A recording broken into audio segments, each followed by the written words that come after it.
바울의 고백이죠. 바울이 뭐라고 고백했냐면,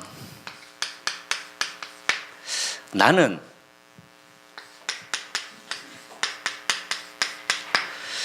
날마다 죽노라, 이렇게 고백을 했습니다. 왜 이런 고백을 했을까 궁금하지 않습니까? 죽는다는 게 또 뭘 의미하는지도 궁금하시죠? 제가 이게 신앙생활을 쭉 하면서 학창 시절 때였어요. 중학교 때부터 이렇게 찬양 대원을 이렇게 했었는데, 우리 랩런트들도 지금 찬양 대원을 이렇게 잘 하고 있고, 오늘 또 지연이 자진해서 오늘 솔로가 땡긴다고 자진해서 지연이 오늘 또 솔로도 하고, 이렇게 참 감사한 것 같습니다. 그래서 지연이가 솔로하는 모습을 이렇게 보면서 제가 찬양대에 섰던 그런 옛 시절이 이렇게 떠올랐어요. 그 아침 일찍 이렇게 오고, 또 지휘자가 이렇게 바뀌니까 주일날 안 보이고 토요일로 이렇게 부르더라고요. 토요일로 불러가지고 토요일 저녁에 이렇게 모여서 또 연습도 하기도 하고, 그러면서 제가 그때 담당했던 그 파트가 베이스 파트였어요. 그래서 상당히 어머님께서 싫어하셨어요. 이렇게 한창 성장기 때 너가 왜 베이스를 하냐면서 목소리 굵어진다고 이렇게 싫어하셨는데, 그래서 저는 참 베이스 음이 참 괜찮다 생각도 하고, 이렇게 재미나게 찬양대를 했었던 그런 시절이 이렇게 떠올랐습니다. 그런데 찬양대를 이렇게 하면서 지금 생각해 보니까 참 감사한 거지 않습니까? 우리가 하나님을 찬양하는 그것이 너무나 감사한 건데, 이렇게 늘 그렇지는 않지만 한 번씩 찬양대에 서면서 너무 하기 싫을 때가 많았어요. 하기 싫을 때도 많았고, 억지로 찬양했던 적도 참 많았고 그랬던 것 같아요. 그런데 지나고 나서 보니까 참 하나님의 은혜였던 것 같습니다. 그런 찬양을 통해서 저의 많은 것들이 회복되기도 하고, 또 생각 마음들이 많이 변화받는 그런 시간도 이렇게 있었던 기억이 이렇게 납니다.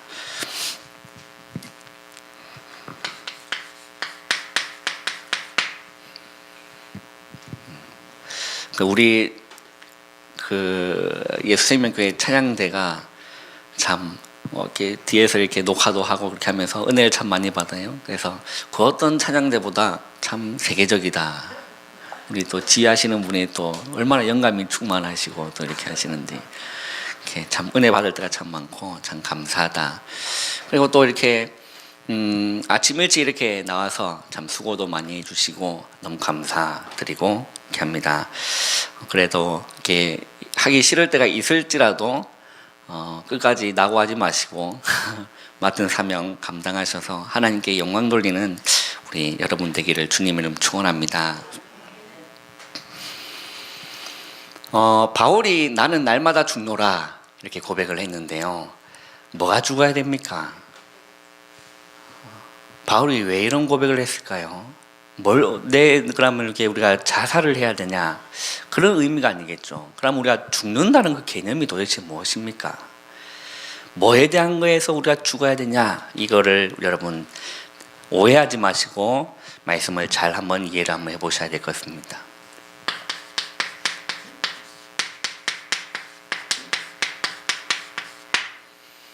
여러분 창세기 3장 사건을 아십니까? 모르시는 우리 예수생명교회에서 창세기 3장 사건을 모른다, 간첩일 가능성이 많죠. 우리 다락방에서 창세기 3장 사건이라는 거를 모르는 사람은 없을 겁니다. 이 창세기 3장 사건이란 게 무엇입니까?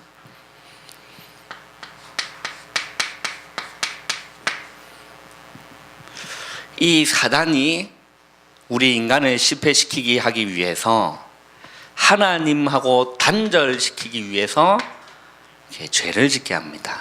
하나님 말씀에 불순종하는 유혹에 넘어가서 인간이 하나님 말씀에 불순종하는 이 죄를 짓고, 결과가 어떻게 되었죠?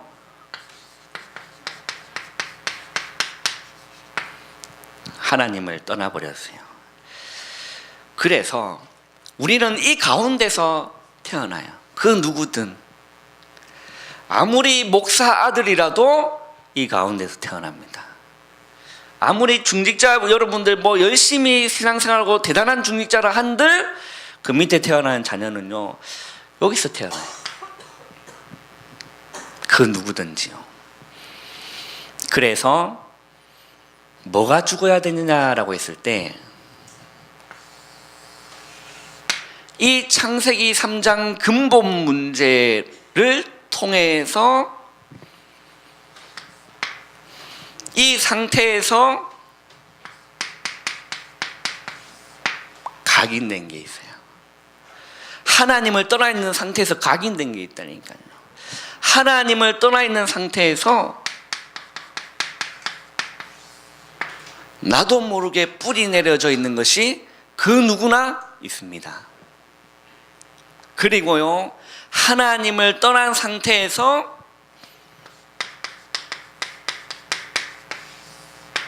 체질되어 있는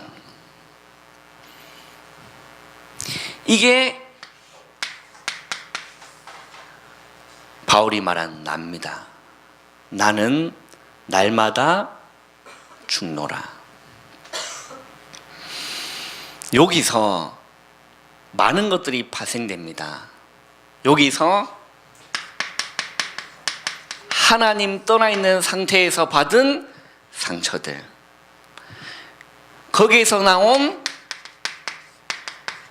원망들, 이게 있죠. 또 더 심한 사람은 뭔가를 원한을 가지고 있습니다. 이게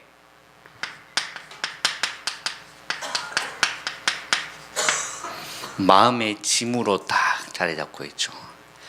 그래서 예수님께서는 이렇게 말씀하셨습니다. 수고하고 무거운 짐진 자들아 다 내게로 오라. 내가 너희를 쉬게 하리라 라고 했죠.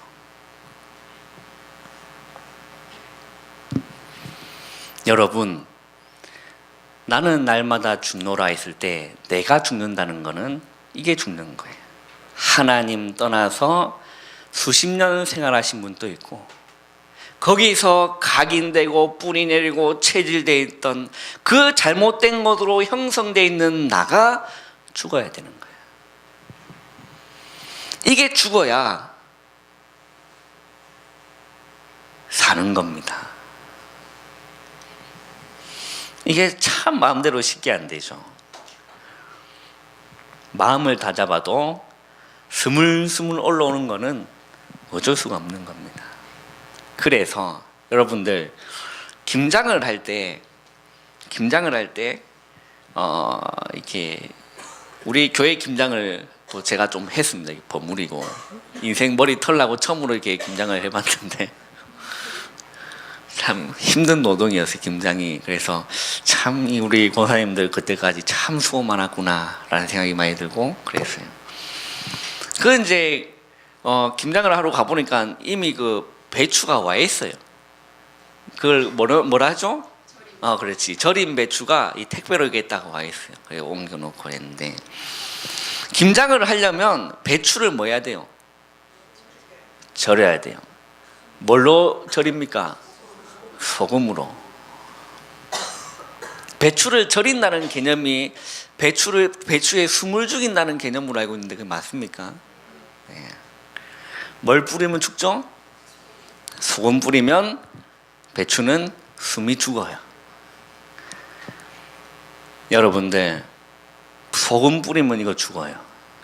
소금이 뭡니까? 그리스도입니다. 하나님 떠나서 잘못 각인되고 뿌리 내리고 체질되어 있는 이런 내가 여러분 그리스도의 말씀을 계속 듣는데요 죽는다니까요. 희한하죠. 죽어요. 여러분 그 경험 안 해보셨습니까? 하나님 복음의 말씀을 듣는데 은혜 받으면서 이것들이 죽는다니까요.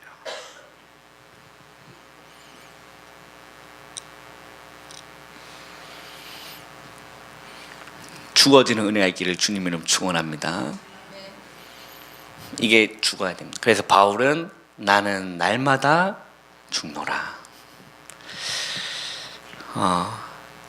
이 바울이 이 고백을 이렇게 하면서 유목사님이 예전에, 요즘은 그렇게 표현 안 하시는데, 예전에 유목사님은 이게 바울이 날마다 죽는다면 나는 시마다 죽는다.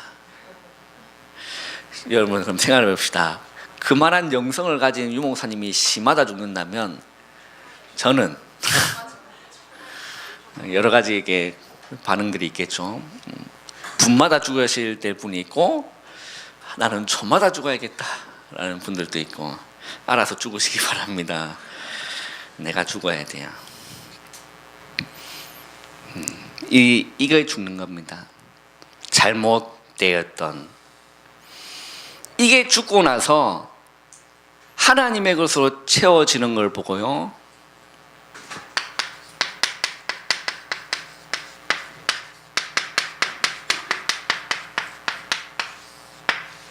하나님이 만드신 나라라고 하는 겁니다. 다시 말해서 하나님과 함께하는 원래 인간의 모습을 회복한 납니다. 이거 가지고 신앙생활 하는 겁니다. 이거 가지고 신앙생활 하면 행복해요. 모든 것들이 감사해요. 교회의 모든 이게 흘러가는 게요, 너무 감사해요. 그런데요, 하나님 만드신 나로 사는 게 아니라 사단에게 속아서 죄의 구덩이에 빠지고 하나님 떠나 있는 그 나로 살면, 그 가운데 신앙생활을 하면 이 보통 이게 무리가 아니거든요. 제가 초중학교를 이렇게 보냈습니다.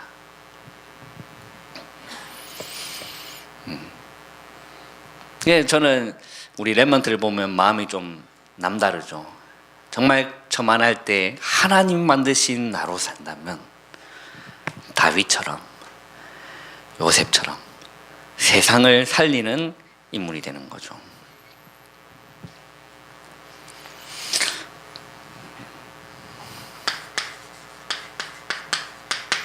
우리 성경을 한번 보겠습니다. 에베소서 2장을 한번 보겠습니다.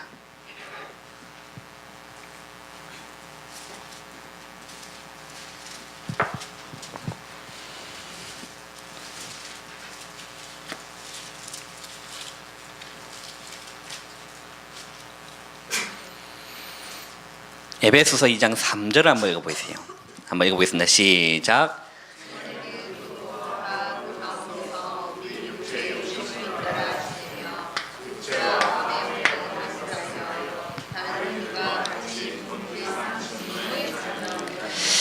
자, 에베소서를 누가 기록했습니까? 이 얘기한 바울이 에베소서를 기록했거든요. 그 에베소서를 바울이 기록하면서 3절에 보면 전에는 뭐라고 돼 있죠? 우리도. 그 말은 누굴 의미하는 걸까요? 바울과 함께 전도했던 바울 전도 팀들이겠죠. 전에는 우리도 뭐라고 돼 있습니까? 다 그 가운데서. 어디죠? 여기요. 다 그 가운데서 우리 육체의 욕심을 따라 지냈다. 육체와 마음에 원하는 것을 하여 다른 이들과 같이 본질상 진노의 자녀였다라고 했어요. 그 말은 바울도 성경을 가지고 있었던 유대인이었습니다. 하나님을 섬긴다고 말했던 유대인이었다니까요. 그 유대인이었던 바울이 뭐라고 배겼냐? 전에는 우리도 있었다는 거야. 바울도 이 가운데 찌들려 있었는데 그때는 몰라요. 이 바울이요, 다메섹 도상에서 예수 믿는 사람을 잡아 죽이는 일에 앞장서는 그 다메섹 도상 가는 길까지도 이걸 모르는 거였습니다. 거기서 영광의 복음의 광채를 받아요. 꼬그라집니다.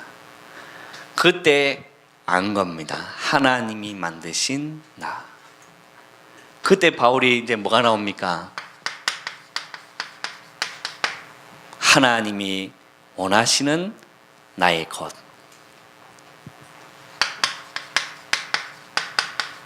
바울의 현장 뭐였습니까? 전 세계를 다니면서 복음을 증거하는 그게 바울의 일생이 되었죠. 그 말은 바울도 여기 찌들려 있었다는 겁니다. 그렇게 성경을 가지고 율법 학자였고 율법을 박식하게 알았던 그 바울도 율법을 박식하게 알았다는 것은 구약 성경을 꿰뚫고 있었다는 거예요. 아무리 구약 성경을 꿰뚫고 있어도 이건 몰랐던 거예요. 그 말은 여기 찌들려 있었다는 겁니다.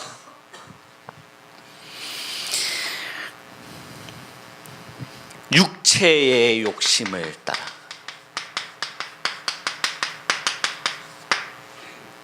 그리고 뭐죠? 마음에 원하는 것을 하여 이 가운데 있었다는 겁니다. 바울 또한 여기에 찌들려 있었던 거죠. 그런데요, 이 바울의 고백을 보세요. 4절 한번 읽어보겠습니다. 시작.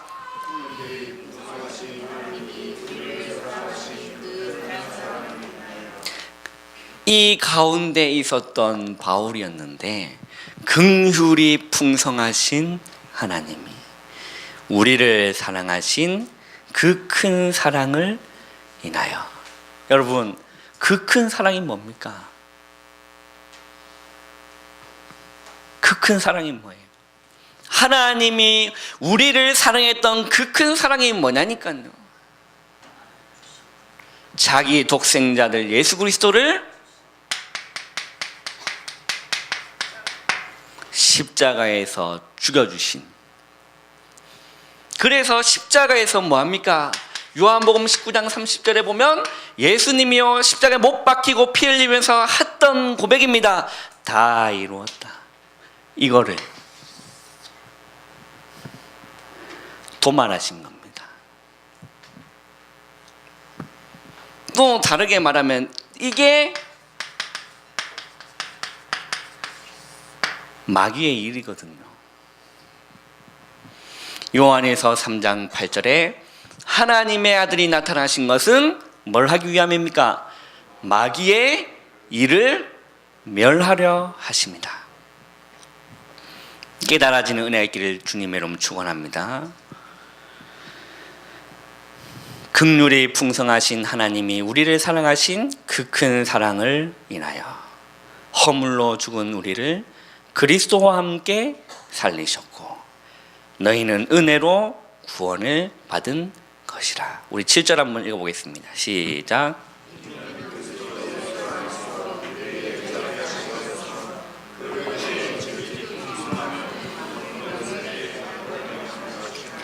그 은혜가요 지극히 풍성하다. 바울이 경험했던 그 은혜는 절대 막을 수 없는 하나님의 은혜였어요. 지극히 풍성하신 하나님의 은혜였습니다. 여러분들이 받은 은혜는 무엇입니까?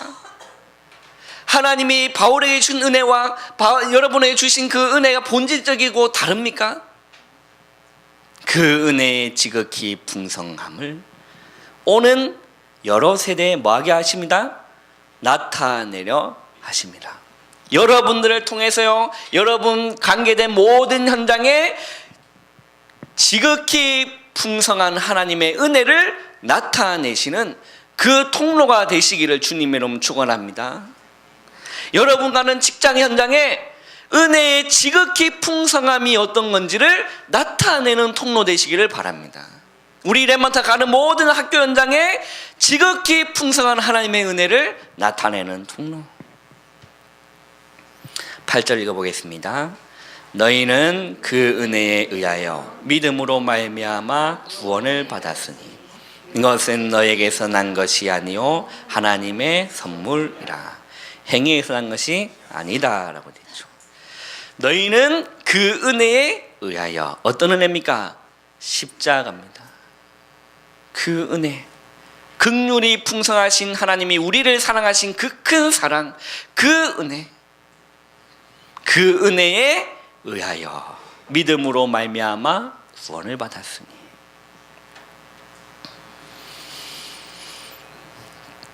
우리 한번 따라합시다. 내가 죽어야 가정이 삽니다.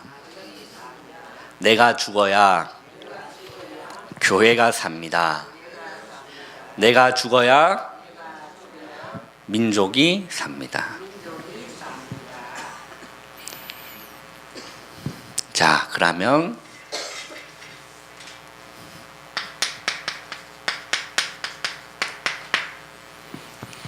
우리 성경 한 군데를 좀 더 찾아보겠습니다. 갈라디아서를 한번 보세요.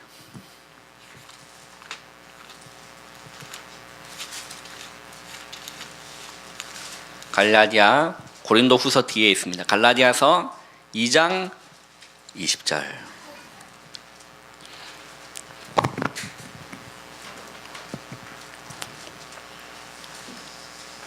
갈라디아서 2장을 못 찾으신 분들은 3장을 찾으시면 그 앞장이 2장이에요. 갈라디아서 2장 20절 우리 한 절을 다 같이 한번 읽어보겠습니다. 시작.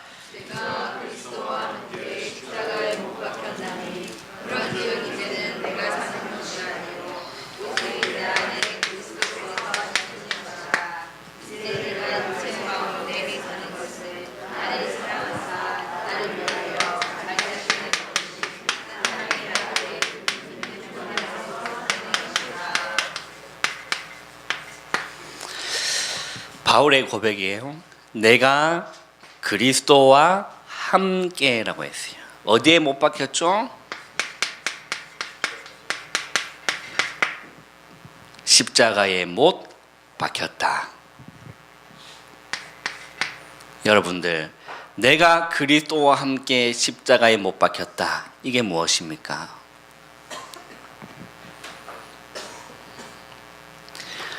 그 예수님의 그 십자가 사건이 예수님의 사건이 아니라 나의 사건인 거죠.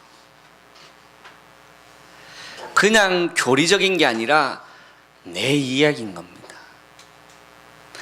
다른 사람의 죄를 위해 죽은 게 아니라 정말로 내 죄를 위해서 십자가에 죽으신 거예요.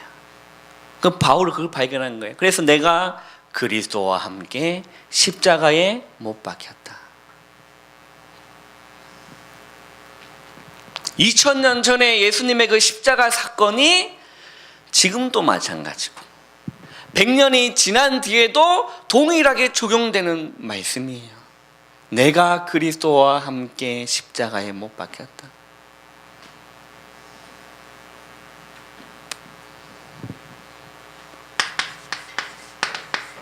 히브리서 3장 1절에요. 뭐라고 말씀합니까? 이것을 깊이 생각하라라고 했어요.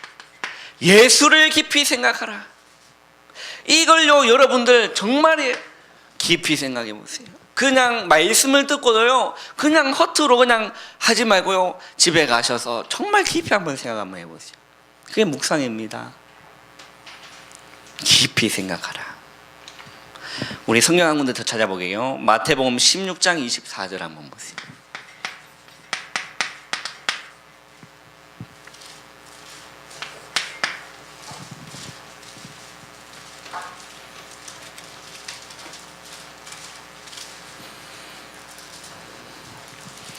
마태복음 16장 24절 다 같이 한번 읽어보겠습니다. 시작.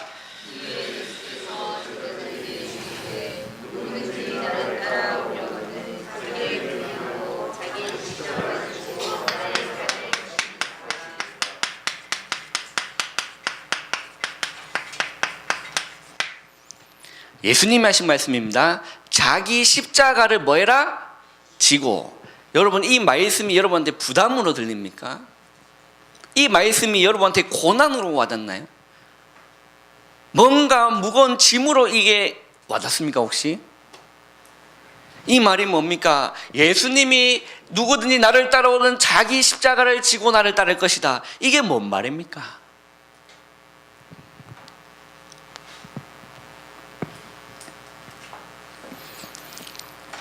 많은 사람들이 이거를 나의 고난으로 생각합니다. 뭐 그럴 수도 있겠죠.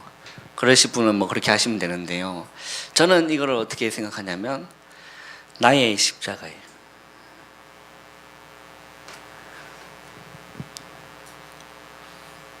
나의 십자가.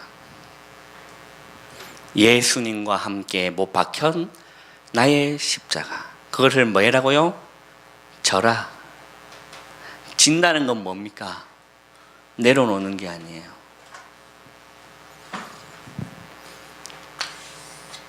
십자가를 굳게 붙들고 나가는 겁니다. 이 은혜를 내려놓는 게 아니에요. 지고 가는 거예요. 하나님이 독생자를 예수 그리스도를 이 땅에 보내셔서 십자가를 지게 했던 그 사건이 나의 사건으로 와닿고 그거를 나의 것으로 지고 가는 겁니다. 놓지 않고. 나의 사건으로. 역사도 아니고 교리도 아닙니다. 정말 죄인인 나를 위해 십자가를 져주신.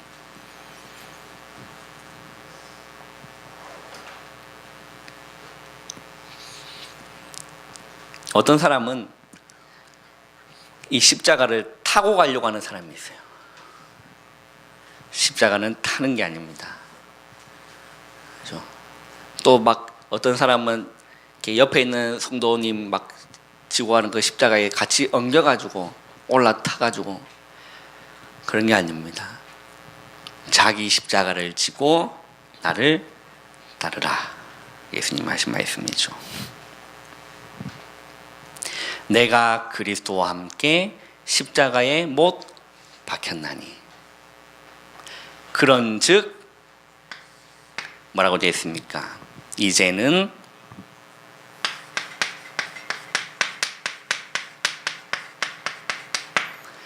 내가 사는 것이 아니요. 오직 내 안에 누가 삽니까?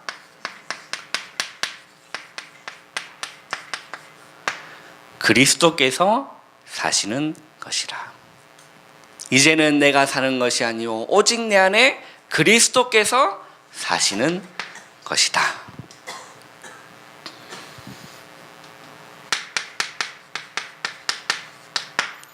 여러분, 복음에 집중하기 시작하는데요, 하나님 떠난 그런 것에서 각인되는 게 아니라 이제는 복음으로 각인이 돼요. 이게요, 내가 사는 게 아니라 내 안에 그리스도께서 사시는 길인 거예요. 하나님의 말씀에 이제는요 뿌리 내립니다. 하나님 떠난 잘못된 만들어진 나한테 이거 잘못된 것으로 뿌리 내리는 것이 아니라 하나님 살아있는 말씀으로 점점점 내 인생에 녹아내리고 뿌리 내리는 거죠. 하나님 바라보고 주님 바라보는 그 기도가 하나의 호흡처럼 체질이 되는 겁니다. 내가 사는 것이 아니요 오직 내 안에 그리스도께서 사시는 것이라.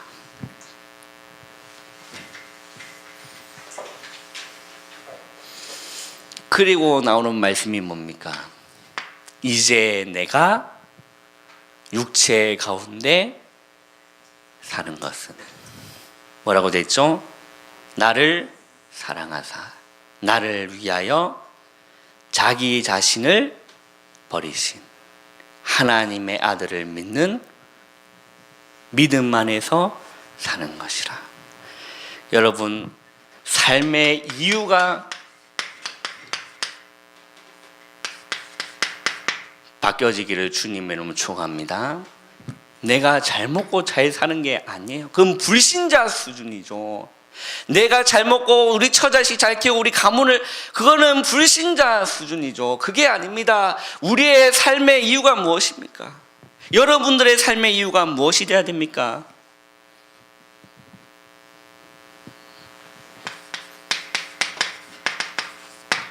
에베소서 3장 8절에 그리스도의 풍성함이라고 되어 있어요.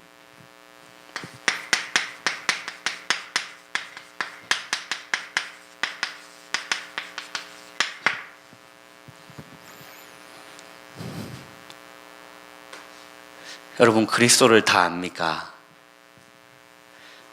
얼마나 압니까?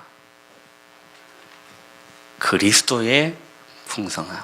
날마다 그리스도를 더 알아가고, 날마다 그리스도의 사랑을 더 깊이 누리고, 날마다 그 은혜를 더 갈망하고 사모하는 여러분 되기를 바랍니다. 그게 여러분 삶의 이유가 됩니다. 예수 더 알기 원하네.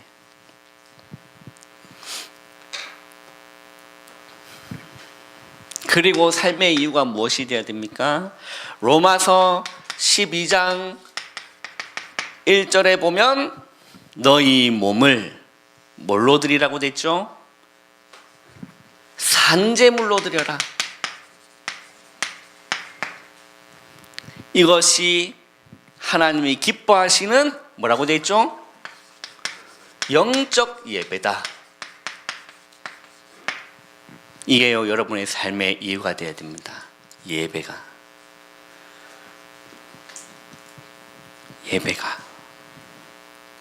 삶의 이유가 되셔야 돼요.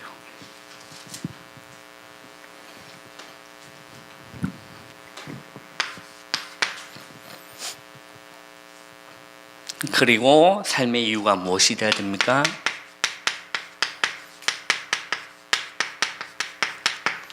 복음 전파가 되어야 됩니다. 에베소서 3장 8절이죠. 그리스도의 풍성함을 이방인에게 전하게 하시고 라고 되어 있어요. 이게 여러분의 삶의 이유 되시기를 주님의 이름으로 축원합니다.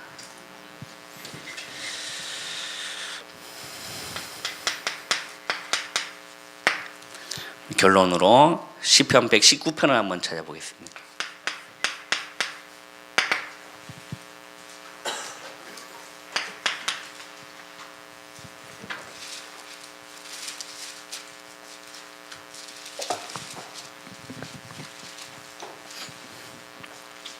시편 119편 우리 11절 우리 한 목소리로 한번 읽어보겠습니다. 시작.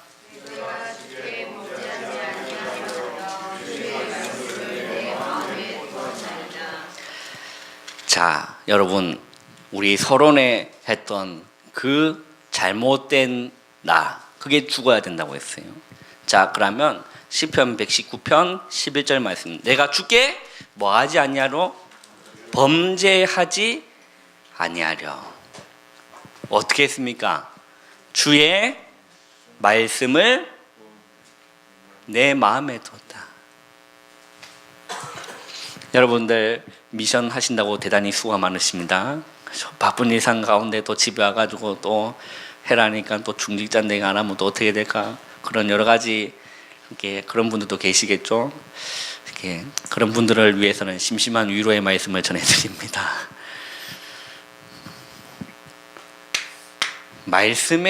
말씀을 마음에 두었다. 범죄하지 아니하라. 그러면 다시 한번 정리합시다. 다시금 일로 돌아가지 않기 위하여 말씀을 마음에 두는 거예요. 미션 하시면서요, 한 구절 한 구절 적으시면서 종이에 적는 거지만 여러분들 마음과 영혼에 새겨지시기를 주님의 이름으로 축원합니다. 새기고 뿌리 내리고 말씀의 은혜를 받고, 이게 나는 나 왜 이렇게 하는데 변화가 없지? 처음에는 그럴 수 있지만요, 속지 마시고 집중하면서 지속 한번 해보기를 바랍니다. 서서히 말씀이 녹아내릴 거예요. 어떤 분이 이렇게 얘기하더라고요. 처음에는 막 한 번 적는데 한 번 정도 잘 모르겠다가 이제 두 번째 적으니까 조금 묵상이 되어진다. 그렇죠. 또 세 번은 또 다를 거예요. 그게 여러분의 삶의 습관이 다 돼야 돼요. 말씀을 기록하는 거예요. 기도 수첩 보면요, 매일 말씀 기록할 수 있지 않습니까? 그것도 활용도 하시고요. 그렇게 하시면서 이렇게 미션도 잘 감당하셔서 하나님 많은 은혜를 받고, 정말 이번 이 훈련을 통하여서 많은 것들이 좀 달라지는 그런 시간 되기를 주님의 이름으로 축원합니다. 제가 이 말씀을 준비하면서 너무 부르고 싶은 찬양이 한 장이 있었어요. 여러분 아시는지 모르겠지만요, 우리 다락방 전도협회에서 만든 찬양인데 갈라디아서 2장 20절이라는 찬양이 있습니다. 그거를 한번 불러볼까 하는데